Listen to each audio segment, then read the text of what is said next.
AGT की तैयारी बहुत बेहतरीन चल रही होगी और हम लोग भी अभी डिस्कशन कर रहे थे एजीटी के लिए कुछ बातों का। और उन्हीं बातों में सबसे इंपॉर्टेंट बात जो है, जो एजीटी में आपके मैक्सिमम नंबर लाके रहेगी, वो बात डिस्कस करते हैं कृष्ण सर से।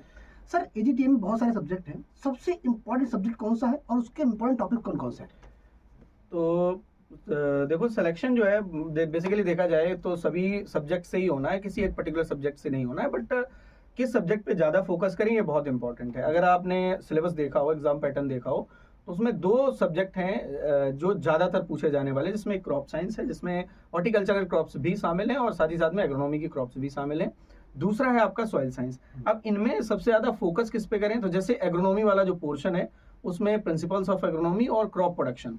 अगर मैं प्रिंसिपल्स ऑफ एग्रोनॉमी की बात करता हूं तो प्रिंसिपल ऑफ एग्रोनॉमी से ही क्वेश्चंस जो है वो टफ पूछे जाते हैं, जिनमें बच्चे को क्वेश्चंस पूछ के फंसाया जाता है। क्रॉप प्रोडक्शन से आसान से सवाल आते हैं, इजिली सॉल्व हो जाते हैं। तो आप पहले जो फोकस करेंगे वो करेंगे प्रिंसिपल्स ऑफ एग्रोनॉमी, लाइक जैसे क्रॉप प्रोडक्शन हो गया, इरिगेशन मैनेजमेंट हो गया, न्यूट्रिएंट मैनेजमेंट हो गया, फर्टिलाइजर हो गया, ठीक है।